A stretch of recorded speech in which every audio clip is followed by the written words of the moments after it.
বলুন তো বন্ধুরা, এটা কিসের রেসিপি? বলতে কি পারবেন? পারবেন না। তো এটা কিসের রেসিপি বোঝার জন্য অবশ্যই আমার সঙ্গে প্রথম থেকে শেষ পর্যন্ত থাকুন। আর ভালো লাগলে লাইক, শেয়ার, কমেন্ট এবং সাবস্ক্রাইব করে পাশে থাকুন। নমস্কার বন্ধুরা, মনীষা রান্নাঘরে সবাইকে স্বাগত। তো চলুন রান্নাটা শুরু করি। আর এখানে এই রান্নার জন্য নিয়েছি একটা পেঁপের অর্ধেকটা, আর পেঁপে আমি ধুয়ে নিয়েছি। আর নিয়েছি মুগের ডাল। আর এখানে নিয়েছে সেদ্ধ করে রাখা আলু। আলুগুলোকে কেটে আমি এইভাবে নিয়ে নিয়েছি। আর এখন আমি পেঁপেটাকে গ্রেট করে নেব। তার জন্য একটা গ্রেটার নিয়েছি। এখন পেঁপেটাকে গ্রেট করে নিচ্ছি। পেঁপের তো একই রকমের আইটেম আমরা খেয়েই যাচ্ছি, পেঁপে আলুর তরকারি, ডাল দিয়ে পেঁপে, অনেক রকমের আইটেম, পেঁপের ভাজা, যাই হোক মাছ দিয়ে পেঁপের ঝোল। তো আজকে আমি ভাবলাম একই রকম পেঁপের আইটেম তো সবসময় খাই, তো অন্যরকমভাবে একটু বানানো যাক। আর পেঁপেটা সচরাচর আমাদের কম হয়, আমরা পেঁপেটা খুব কম খাই। পেঁপেটা অতটা ভালো লাগে না খেতে। তো বন্ধুরা, এখন আমি পেঁপে গ্রেট করে নিয়েছি। আর এখন আমি ডালটা বেটে নেব। মিক্সিং জারে দিয়ে দিলাম মুগের ডাল, আর দিয়ে দিচ্ছে 3টে কাঁচা লঙ্কা, আর দিয়ে দিচ্ছে কয়েক টুকরো আদা, আর দিয়ে দিচ্ছে হাফ চামচ গোটা জিরে। এবার আমি এগুলো দিয়ে দিলাম। এখন আমি ডালটাকে বেটে নেব, খুবই মিহি করে ডালটাকে বাটতে হবে। তো বন্ধুরা, আর আমার এখন ডাল বাটা হয়ে গেছে। আর এখন গ্যাসে কড়াই বসিয়ে দিয়েছি, আর কড়াইটা গরম করে নিয়েছে। আর দিয়ে দিচ্ছে সর্ষের তেল। এরপরে তেলটা কড়াইয়ের চারদিকে ভালো করে ছড়িয়ে দিলাম। এখন দিয়ে দিচ্ছি হাফ চামচ কালো জিরে, আর কালো জিরে দিয়ে নেড়ে চেড়ে নিলাম। আর এখন দিয়ে দিচ্ছে লঙ্কা কুচি, আর কাঁচা লঙ্কা কুচি দিয়েও একই রকমভাবে নেড়ে চেড়ে নিচ্ছে। আর আমি কিন্তু লঙ্কাটা বেশি দিই সব রেসিপিতে। তো বন্ধুরা, আপনারা আপনাদের প্রয়োজন মতো লঙ্কা দেবেন। আর এখন দিয়ে দিচ্ছি গ্রেট করে রাখা পেঁপে, আর পেঁপে দিয়ে ভালো করে আমি নেড়ে চেড়ে নিচ্ছি। আর দেখুন বন্ধুরা, কতটা দেখতে ভালো লাগছে এই গ্রেট করে রাখা পেঁপেগুলো, খুব সুন্দর লাগছে। তো এখন ভালো করে নেড়ে চেড়ে নিচ্ছি। আর এখন দিয়ে দিচ্ছি পরিমাণ মতো লবণ, আর লবণটা একটু বেশি দিলাম, যেহেতু আমি ডালটা দেব, ডালের মধ্যে তো লবণ দেওয়া হয়নি। আর এখন দিয়ে দিচ্ছি অল্প পরিমাণে হলুদের গুঁড়ো। এখন লবণ আর হলুদের গুঁড়ো দিয়ে ভালো করে নেড়ে চেড়ে নিচ্ছে যতক্ষণ না পেঁপের একটা কাঁচা গন্ধ যায়। আর এখন দিয়ে দিচ্ছে বেটে রাখা মুগের ডাল। আপনারা চাইলে অন্য কিছু ডাল দিয়েও করতে পারেন। আর আমি মুগের ডাল দিলাম এই কারণে, কেননা আজকে তো আমাদের নিরামিষ, আর নিরামিষ দিনে আমরা মুগের ডালটাই বেশি খাই। তো বন্ধুরা, এখন আমি ডাল দিয়ে ভালো করে নেড়ে চেড়ে নেব যতক্ষণ না এটা একটা শক্ত হয়। তো বন্ধুরা, এখন আমি এটা নামিয়ে নিয়েছি। আর দেখুন এইরকম মোটা শক্ত ডোয়ের মতন একটু হয়েছে। আর এটা ভালো করে আমি হাতে তেল নিয়ে ঠান্ডা করে চেপে চেপে নিচ্ছি, আর যাতে বাটিতে ভালো করে প্লেটে ভালো করে সেট হয়। আর এখন আমি এটা ভালো করে সেট করে নিচ্ছি। আর এবার একটা ছুরি নিয়েছি,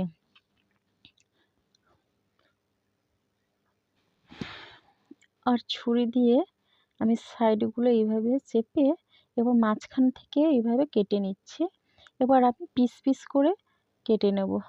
তো বন্ধুরা, এখন দেখুন পেঁপের আর এই ডালের মণ্ডটাকে পিস পিস করে বরফির শেপে কেটে নিলাম। তো দেখুন কতটা দেখতে ভালো হয়েছে। আর এখন আমি কড়াইটা ধুয়ে গ্যাসে বসিয়ে দিয়েছি, আর কড়াইটা গরম হয়ে গেছে। আর এখন দিয়ে দিচ্ছি সর্ষের তেল, আর সর্ষের তেল দিয়ে আমি ভেজে নেব। আর এখন তেলটা ভালো করে গরম হয়ে গেলেই দিয়ে দিচ্ছি পেঁপের আর ডালের ওই ধোকার মতো যেটা হয় আর কি, সেটা দিয়ে দিলাম। আমি বলতে পারছি না নামটা কি, তো এটা আমি খুব আইডিয়া করে বানালাম, কিন্তু নামটাই বলতে পারছি না। তো যাই হোক, পেঁপে ডালের একটা রেসিপি, এইভাবেই আমি কড়াইয়ের চারিদিকে তেলটা ছড়িয়ে দিচ্ছি। আর এখন লো ফ্লেমে রেখে দিলাম এটা ভাজা হতে থাক, ততক্ষণে একটা মশলা করে নিয়ে নিলাম টমেটো, আর দিয়ে দিচ্ছে আদা। আর এখন আদা দেওয়ার পরে দিয়ে দিচ্ছে একটা কাঁচা লঙ্কা, আর দিয়ে দিচ্ছে সামান্য চিনাবাদাম। আপনারা চাইলে কাজু বাদামও দিতে পারেন। বাড়িতে থাকায় যে উপকরণ দিয়েই আমি রান্না করছি, এক্সট্রা আমি কিছু মশলা দিচ্ছি না। তো এখন আমার এটা হয়ে গেছে মশলাটা। তো চলুন এখন আমি ডাল আর পেঁপের কোপ্তা হোক আর বড়া হোক, যাই হোক, ভেজে নিলাম।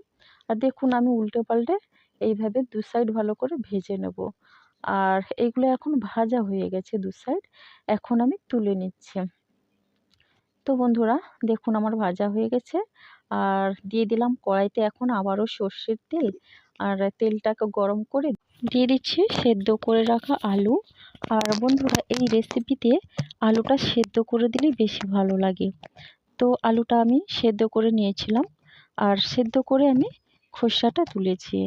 আগে খোসা ছাড়িয়ে সেদ্ধ করলে ভাজাটা ভালো হয় না। তো বন্ধুরা এখন অল্প পরিমাণে দিয়ে দিলাম হলুদের গুঁড়ো আর লঙ্কার গুঁড়ো। আর হলুদের গুঁড়ো লঙ্কার গুঁড়ো দিয়ে আলুটাকে ভেজে নিচ্ছি। আর আলুটাকে হালকা লাল করেই ভেজে নেব, দিলে দেখতে ভালো লাগবে আর খেতেও ভালো লাগবে। তো দেখুন বন্ধুরা আলুটা ভাজা হয়ে গেছে, আর এখন আমি আলুটাকে তুলে নিচ্ছি। আর আলু না দিলেও হতো, আমরা তো আলু বেশি খাই তাই আলুটা দিলাম। তো দেখুন বন্ধুরা আলু ভাজা আমার হয়ে গেল। এখন কড়াইতে দিয়ে দিলাম আবারও সর্ষের তেল, আর তেল দিয়ে দিলাম ফোড়নে গোটা গরম মশলা, দিয়ে দিচ্ছি হাফ চামচ গোটা জিরে, আর দিচ্ছি দুটো শুকনো লঙ্কা, আর এখন দিয়ে দিচ্ছি দুটো তেজপাতা। আমি সবসময় তেজপাতাটা ধুয়েই দিই। আর বাজার থেকে তেজপাতা নিয়ে আসলে দেখি অনেক নোংরা জমে থাকে তেজপাতার গায়ে। তো তেজপাতাটা আমাকে ধুয়েই দিতে হয়। আর দিয়ে দিলাম বেটে রাখা মশলাটা। আর মশলা দিয়ে ভালো করে আমি নেড়ে চেড়ে নেব। মশলাটা একটু পাতলা হয়ে গেছে, এই কারণে মিক্সিং জারটা ধুয়ে আমি দিয়ে দিলাম জলটা দিয়ে। আর এখন ভালো করে নেড়ে চেড়ে নিচ্ছে। আর এখন মশলাটা অনেকটা কষানো হয়ে গেছে, আর দেখুন বন্ধুরা তেলটাও ছেড়েছে। আর দিয়ে দিলাম হলুদের গুঁড়ো, আর দিয়ে দিলাম লঙ্কার গুঁড়ো। এখন হলুদের গুঁড়ো লঙ্কার গুঁড়ো দিয়ে ভালো করে নেড়ে চেড়ে মশলার সঙ্গে কষিয়ে নেব। আর মশলাটা যতটা কষানো হবে ভালো, ততটা কালারটাও ভালো হয় আর খেতেও খুব ভালো হয়। তো বন্ধুরা দেখুন মশলাটা আমার কষানো হয়ে গেছে এবং তেলটাও ছেড়ে দিয়েছে। এখন আমি ভেজে রাখা আলুগুলো দিয়ে দিচ্ছি। আর এই পেঁপে আর ডালের বড়াটা আমি পরে দেবো। তো এখন আলু দিয়ে ভালো করে নেড়ে চেড়ে কষিয়ে নেব। তো এখন আমার আলু দিয়ে কষানো হয়ে গেল। আর এখন দিয়ে দিচ্ছে পরিমাণ মতো জল। জলটা অবশ্যই একটু বেশি পরিমাণে দিতে হবে, যেহেতু ডাল আর পেঁপের কোপ্তা হোক বড়া হোক যাই হোক দেওয়া হচ্ছে, তো তার জন্য জলটা টেনে নেবে। এখন আমি জল দিয়ে ভালো করে নেড়ে চেড়ে নিচ্ছি। এখন দিয়ে দিচ্ছে পরিমাণ মতো লবণ, আর লবণ দিয়েও একই রকমভাবে নেড়ে চেড়ে মিশিয়ে নেব। এরপরে কিছুক্ষণের জন্য আমি ঢাকনা দিয়ে রান্নাটা করে নিচ্ছি। আর এখন এই পর্যায়ে আমি একটা ভাজা মশলা করে নিচ্ছি। আর ভাজা মশলার জন্য নিয়েছি দারচিনি, নিয়েছি ছোট এলাচ, আর আছে গোলমরিচ, লবঙ্গ, জয়িত্রী। আর জয়িত্রীটা বেশি হয়ে গেছে। আর তো এখন আমার ভাজা হয়ে গেছে, মশলাটা করে নেব। আর এদিকে দেখুন বন্ধুরা ঝোলটা আমার অনেকটা হয়ে গেছে, আর কালারটা দেখুন দারুণ এসছে।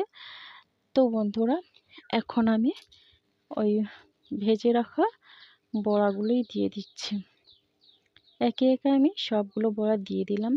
আর বড়া দিয়ে আমি বেশিক্ষণ কিন্তু রান্না করব না, সামান্য 2-3 মিনিট আমি রান্না করে নেব। তো দেখুন বন্ধুরা সবগুলো বড়া তো আমার দেওয়া হয়ে গেল। এখন আমি ভালো করে নেড়ে চেড়ে চারদিকে ছড়িয়ে দিচ্ছি। তো বন্ধুরা এরপরে আমি ঢাকনা দিয়ে কিছুক্ষণ রান্না করে নেব। এবার আমি ঢাকনা খুলে দেখে নেব রান্নাটা কতটা হলো। আমার রান্নাটা হয়ে গেছে, ঝোলটাও অনেকটা টেনে নিয়েছে। আর এখন আমি একটু নেড়ে চেড়ে নিচ্ছি। আর এই রেসিপি কিন্তু দারুণ লাগে খেতে, আপনারা অবশ্যই বাড়িতে আমার মতো করে বানাবেন। আর বন্ধুরা এখন দিয়ে দিচ্ছি খুবই অল্প পরিমাণে ঘি। আর ঘিটা দিয়ে ভালো করে আমি মিশিয়ে নিচ্ছি। আর দিয়ে দিচ্ছি এখন ওই ভাজা গুঁড়ো মশলাটা। তো গুঁড়ো মশলা দিয়ে ভালো করে আমি ঝাঁকিয়ে নেব কড়াইটা। তো এখন দেখুন কড়াইটা আমার ভালো করে ঝাঁকানো হয়ে গেল। আর এই রেসিপিটা কিন্তু অসাধারণ লাগে। আপনারা আমার মতো করে বানাবেন, দেখবেন খেতে খুব ভালো লাগবে। বাচ্চা বড় সবার কিন্তু প্রিয় হচ্ছে এই রেসিপিটা। আর যারা পেঁপে খেতে চায় না তাদের জন্য স্পেশালি এটা আমার বানানো। তো বন্ধুরা, যদি ভালো লেগে থাকে তাহলে অবশ্যই একটা লাইক দিয়ে দেন আর মিষ্টি কমেন্ট করুন। আর সাবস্ক্রাইব করে আমার পাশে থেকে যান। তো বন্ধুরা, আপনারা সুস্থ থাকুন, ভালো থাকুন। অনেক ধন্যবাদ রইল।